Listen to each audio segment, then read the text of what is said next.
I would now request Mr. Marten Pieters, Managing Director and CEO of Vodafone India, to address us.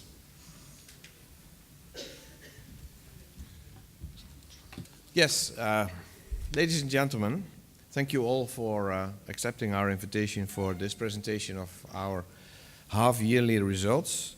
And of course, a special welcome also to the media who are connected via webcast.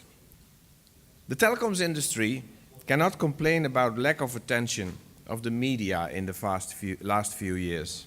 And we in Vodafone India have gotten our more than fair share of that due to the turmoil in the industry and also due to some ongoing discussions between our shareholder and the taxman about a tax claim related to the acquisition of the company back in 2007. Apart from that, Vodafone was recently internationally in the news with the sale of the minority stake the group owns in Verizon Wireless in the USA and the subsequent speculation about what might all happen after that. But ladies and gentlemen, no matter how interesting this all might be, we are here only to talk about the performance of Vodafone India. So let me start with a quick look at the economy and how it impacts us in the industry. We're all aware of the slow economic growth coupled with still high inflation. But it is encouraging to see that our services seem to be somewhat indifferent if it comes to spending of our consumers. They are willing to keep spending on telecoms even in not so good times. This is not a surprise. Even from very recent studies, it shows that the use of mobile telephony has made lives easier. Users say it has improved their family life and it improves their productivity in business. The industry growth has gone up from 7.9% last year to 8.7% in Q1 this year. That's the last number that is available. That is still below inflation. So the real growth has improved from a negative 2.3% in 2013 to minus 0.9% in the first quarter of this financial year. There's always news from the regulatory front. Telecoms is a heavily regulated industry, and we are facing constant pressures from various players in that field. But this time I can say that I am more positive about the environment than before. Vodafone has always asked the government for two basic things. We need more spectrum and allocate it in a transparent way, and we want a more level playing field, less opportunities for arbitrage created by ambiguous regulation. We do make progress on both fronts. The TREA came in September with a clear vision on what went wrong in the industry with spectrum allocation, and that analysis will hopefully result in more rational spectrum pricing. There will be an auction at the beginning of next calendar year, so let us see how that goes. We are waiting for the EGOM to take the final decision on this one. The issue of a more level playing field is still open, but also seems to be moving in the right direction. If the government wants more proceeds out of spectrum auctions, they should not punish operators that are buying more spectrum because they have more customers and are more successful in the market. The current staggered spectrum usage charge for voice spectrum is a complete deterrent for big operators. Let me show how unfair the current system works out and how it distorts the efficient use of spectrum independent of technology chosen by the operator. The first graph you see shows you that about 80% of the SUC proceeds flowing to the government comes from the three top GSM operators. But these operators own only 54% of the spectrum. So they use the spectrum far more efficient. That is good for the customers and good for the exchequer. But there is no reason why these operators would pay more spectrum usage charge per megahertz. And in the graph you see that the biggest one pays 7.5 times as much as the one who pays least. This simply means that owning spectrum is far more expensive for one operator than for the other, which is simply unfair. And it distorts the auction of new spectrum. The operators who need spectrum most and have the most customers are disincentivized to buy more. That is not good news for the exchequer, because these are at the same time the operators that do still have financial room to buy spectrum, while others are severely restricted by weak balance sheets with too much debt. The other big change in the regulation is, of course, the allowance of 100% FDI in telecoms. That is for us very important because it makes it able to fund future expansion. And you will have seen that Vodafone PLC has already moved an application to FIBP to get approval to buy out the Indian shareholders. So, is all fine on the regulatory front? I wish I could say yes, but the reality is that there still are many important cases pending in court. The different treatment of operators with GSM or dual technologies, the weird interpretation of AGR, the basis for license payments, or the 3G ICR case. The industry asked before the auction twice if this would be allowed, got twice a nod, but when it implemented it, it got stopped via the courts. This has had a substantial impact on us. In the circles where we, Vodafone, were using 3G ICR intra-circle roaming for our customers, we saw a drop of around 50% of 3G customers in the first half year. And since we cannot connect new ones, this will soon be a foregone business. One of the most principal cases we still defend is the decision to take away our 900 spectrum under the labeling of refarming and put it up for auction. If an operator gets a license and spectrum, and it has, like us, invested over 50,000 crores in the last 6 years, how can you take that away? Most Indian mobile customers were added in the last few years. We built most of our networks in the last few years. This hasn't happened anywhere in the world, and if it happens here, it will be another dampener on the appetite for investment in India. It might lead to huge capital destruction and huge disruption of service for customers. I will not go into every issue listed on this slide, but just to pick one other one. We appreciate the relaxation in the new M&A rules. It could make it easier for bigger companies like us to participate in M&A activities. But we are still worried about the uncertainty of the process, the lack of clarity about timelines, etc. With the current hesitation of bureaucrats to take clear and fast decisions, there might be little appetite to go into such a process, which also, in this case, includes a new tribunal with all the issues that a startup institution will have. So let me give you a bit more detail on the overall industry development. The first graph shows you 5 quarters of industry revenue growth. Total industry revenue growth was 43,400 crores in Q1. Sorry, the total industry revenue was 43,400 crores in Q1. The last known, that was 8% higher than last year in the same quarter. The graph also shows another interesting thing. The consolidation of revenues with the top 3 player in the market. It is an effect caused by smaller operators leaving the market or reducing their presence.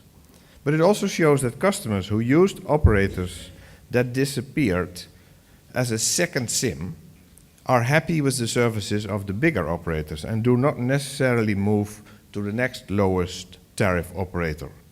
The issue is value for money, not price alone. The second graph shows an example of the reduction in competitors. We went from 12 pan-Indian operators 2 years ago to now 8. And in some circles, the effect has been considerable. Bihar, shown on the graph, went from 13 to 8, which, by the way, is still double the international standard. In other circles, like Delhi, the effect is less. Just 1 operator left the scene. The overall customer base has been quite flat. But the quality of that base is much better. The average of active customers has gone up from 74% to 85%. For Vodafone, that number is actually 95%, which is a salute to the quality of our acquisition. The numbers shown on this slide our Vodafone India, including the proportional consolidation of 42% of Indus, the tower company. It shows you a short summary of our operational performance in the first half year.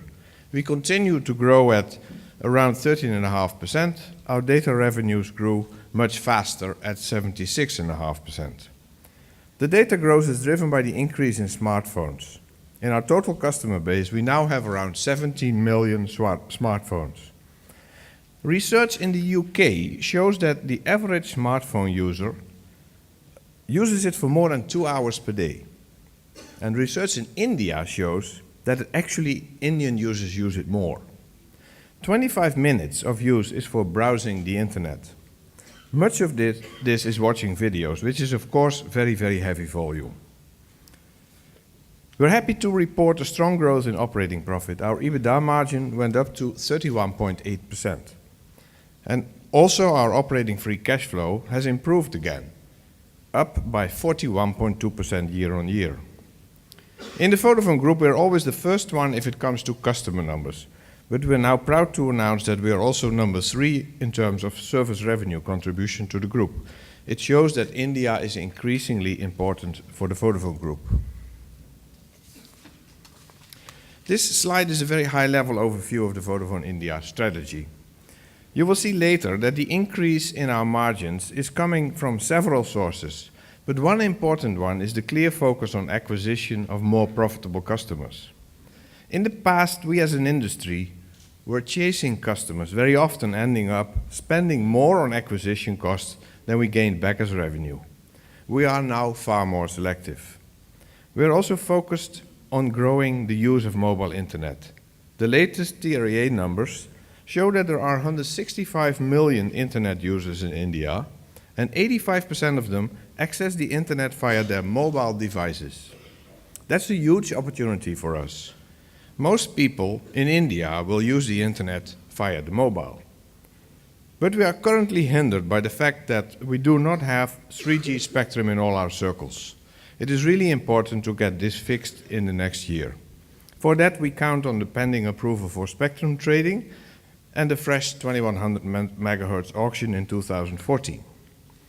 With the shift in focus from pure acquisition to retention, it is now far more important to do lots of work on customer segmentation. Not every customer is the same, not every customer wants the same service. So we are investing in those capabilities. But the basis for our brand reputation must always be the best network experience and the best customer service. For that, we do invest heavily in distribution and also in our exclusive Vodafone outlets. I always say that it is easy to formulate a strategy, but it's very hard to execute it well. This slide shows you the scale of effort needed to make our strategy work. We now cover 82.5% of the total population. Our rural coverage is 73%. More than half of our customers, more than 83 million, are in rural areas. Our network is the 4th largest in the world, with 116,500 sites. One more statistic. Customers have easy access to our products. We sell in more than 1.6 million outlets. For more complicated transactions, we have our exclusive chain of Vodafone stores and Vodafone mini stores. We are focusing on serving our female customers better in our 25 so-called angel stores. These are totally run by ladies only, including the security guards. For our enterprise customers, we have dedicated customer experience centers in Mumbai and Delhi. Here we can showcase all the products and applications that are relevant for enterprises, like remote systems, sales applications, intelligent networks, etc. And we do not forget how important pricing is for our customers. We recently were the first ones to lower the 2G base tariffs by 80%. And we introduced worry-free roaming packages for our customers using their devices abroad, with actual discounts of 95% and close to 80% for respectively data and voice. We are proud of our achievements as one of the leading companies if it comes to marketing and innovative services. The awards mentioned on the slide have given us recognition for that. As said in the beginning, looking back, you can say that Vodafone, when it entered India, very soon ended up in something like the perfect storm. The market got disrupted by 6 new entrants, and the relationship with the authorities got very stressed due to the so-called Vodafone tax case. Based on this, I get all the time the question about Vodafone's appetite for India. Has all this bad news made us less positive about our future here? This slide shows you the answer. In this difficult period, we have kept investing in both spectrum and infrastructure. We invested more than 56,000 crores since we came into the country. We are strong believers in India's bright future, and we are putting our money where our mouth is. Already more than 60% of our current capex, our investments, go into data, the business of the future. And we do not expect this to change. I do admit that it would help, and it helps that the regulation becomes more supportive to the industry, if there would be less arbitrary rules, and if equal treatment would become the norm. All of this will not happen in one day, but it is in the interest of the country to get this right. You might have seen that Vodafone sold the Verizon Wireless stake for $130 billion. Most of that money will flow straight back to the shareholders, but a substantial amount is kept behind for future investments in our business. We will use that money in India to increase the capacity and coverage for both 2G and 3G data networks, and for future investments for offload of traffic to small cells and Wi-Fi. We have last year introduced a new mission statement here in India. And part of our mission statement is that we as Vodafone India want to contribute to society. We have defined that as follows. We contribute to society by supporting and enabling social and economic development of local communities in India. So is that just a nice write-up, or do we make it a reality? This slide shows you how we execute that part of our mission. We have launched a program called Vodafone Cares, which drives the agenda for many social activities. Our foundation is focusing on the development of mainly women via use of all kinds of applications on the mobile. We strongly believe that the increase of penetration of mobile has been the biggest contributor to development in India in the last 10 years. And there is so much more to come. For our corporate responsibility programs, we've chosen the 3 themes, what we call the 3 E's: education, environment, and empowerment. Let me give you just a few examples. We combined the E for education with a strong employee volunteering effort. Our employees are visiting schools to teach children about safety in traffic. As part of the environmental responsibility, we drive our so-called Resolve program to reduce our waste, to reduce our carbon footprint, and the need to make sure that we dispose of waste in a responsible way. We also empower people. Project Dristi, mentioned on the slide, is a good example. We give jobs in call centers to visually challenged people. That brings me to the end of this presentation. And I want to show you a short video about the other side of our activities, what I was just talking about. But let me first summarize. We, as Vodafone in India, are doing well, be it in a still difficult but gradually improving environment. But we believe in the future of this great country, and we're willing to further invest in it. For that, it is most important that we get clarity on our license extensions and the availability of spectrum, especially 3G spectrum, for a reasonable price.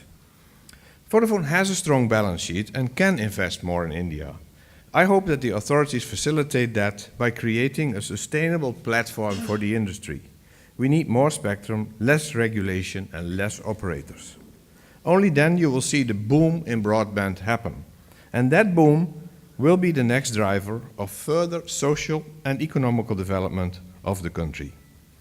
So over to the video, and after that to Colman Deegan, our CFO, and I really want you to enjoy him, because it's going to be probably your last time.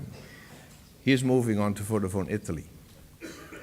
Can I get the video, please?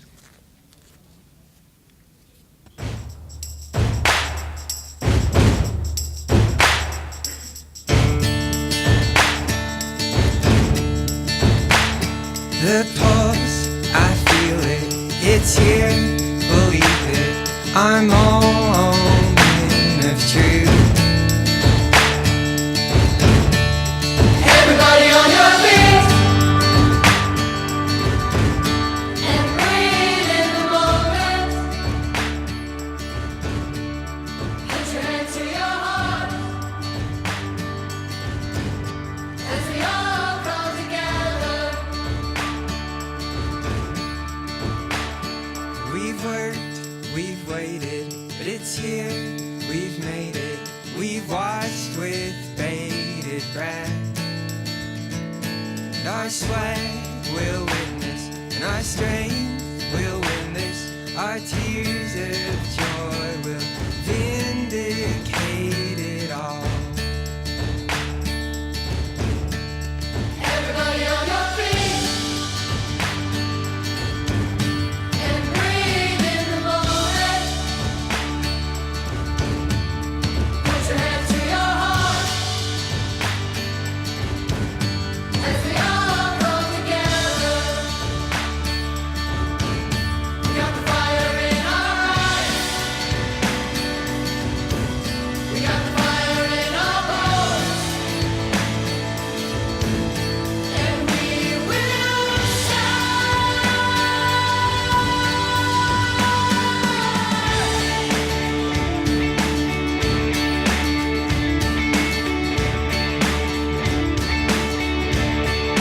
Everybody on your feet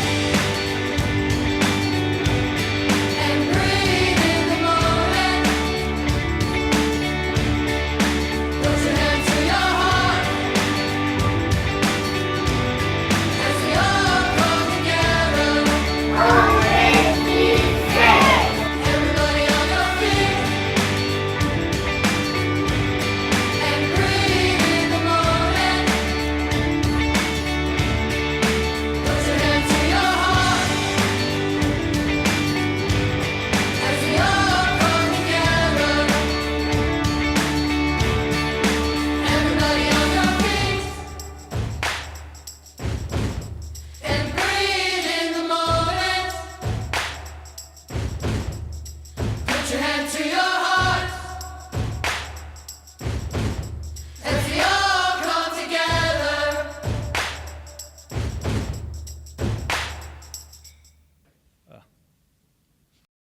Thank you, Martin. Good afternoon, all. Let me begin with an overview of our first half financial performance. Service revenue, which relates to just Vodafone India Limited, the mobile business only, grew 13.5% year over year to 184.8 billion rupees. Total revenue, when our proportion of Indus contribution is added in, was over 204 billion rupees for the period. We're now also very pleased to announce that EBITDA margin has crossed a landmark level of 30%, with an overall margin of 31.8% in H1. This has culminated in an increase in margin year over year of 3.4% and 6.2% over 2 years. This has been achieved due to continued strong revenue growth, more disciplined expenditure on customer acquisition costs, and extensive focus on keeping OpEx growth below service revenue growth. We have also increased CapEx year over year with a spend of 19.1 billion invested in H1, representing 9.3% of total revenue. Our business is now generating very strong cash flows, with operating free cash flow of 47.7 billion in H1, growing 41% year over year. Operating free cash flow represented 23.3% of total revenues for the period, and India now contributes 17% to the Vodafone Group's overall operating free cash flow. Moving on to revenue and subscriber trends. Q2 service revenue growth was 13.3% at 91.2 billion. This is slightly lower than the 13.7% growth in Q1, but is explained mainly by the seasonal effects. Sequential service revenue growth was minus 2.6%. In terms of customers, the customer base stood at 155.5 million as at September 30, an increase in the quarter of 0.5 million, and which is represented wholly by the growth in the postpaid base. Our postpaid base, which remains the largest in the industry, continues to grow very robustly. We have added 1.7 million postpaid customers in the past year, representing growth in the base of 21.5%. The quality of the customer base remains very robust, with almost 96% active customers to reported base. Churn has also improved, reducing from 6.2% to 4.3% year over year. Digging in a little deeper into our KPIs, customer ARPU in Q2 stood at 196 rupees. This is down from 203 rupees in Q1, again explained by the seasonal effect of lower usage, typically in Q2. On a year-over-year basis, however, ARPU has shown a very healthy increase of 12.6%, explained by the healthier customer base, a growing contribution of data, and an increase in voice yields. Average revenue per minute was broadly flat in Q2 versus Q1 and reflects a year-over-year increase of almost 6% when compared to Q2 last year. The increase in ARPU is derived roughly half and half between volume growth and realization increases. Data performance continues to be very strong. We now have 42.5 million data customers, of which 4.5 million are 3G. Data ARPU continues to grow solidly and stands at 65 rupees per data user in Q2, with a third of data revenues now coming from 3G. The increase in ARPU is explained by continued usage growth from existing customers. Usage per subscriber stands at almost 200 megabits per subscriber per month and grew at over 20% versus the previous quarter. Revenue per megabyte was 33 paise per megabyte, declining from 37p in Q1. This reflects a higher pack penetration in the existing base, as well as some rationalization from lower pay-as-you-go tariffs in some circles. Overall then, data revenue has grown almost 77% in H1, and in fact over 80% in Q2 year over year, and 15% sequentially.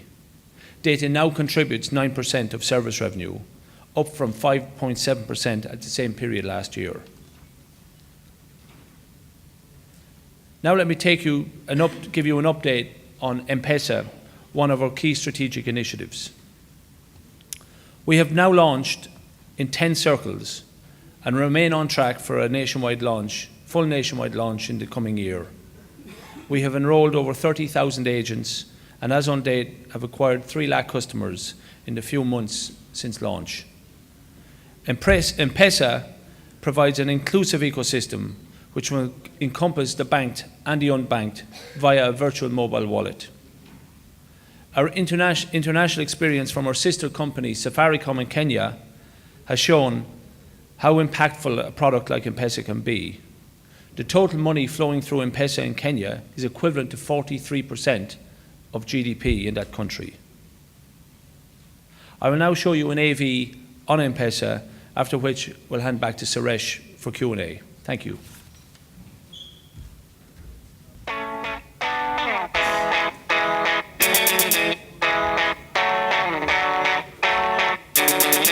Mobile phones have become an integral part of our lives.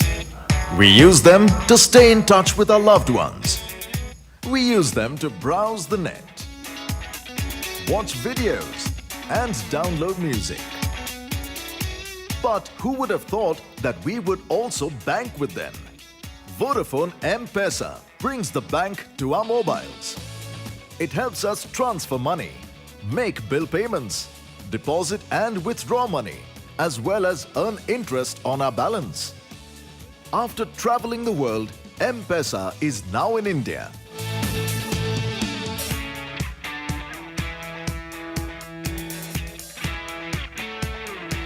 In India, 35% of the people get proper financial solutions. And out of 30 crore migrants, only a few have access to banking services. while more than 73% of the farmers have no credit sources at all. With its extensive distribution network, Vodafone will make a huge difference to financial inclusion in the country. In a short span, M-Pesa has acquired over 3 lakh customers and 30,000 agents. We already cover 8 out of the top 10 migrant corridors and 65% of the migrant money transfer market.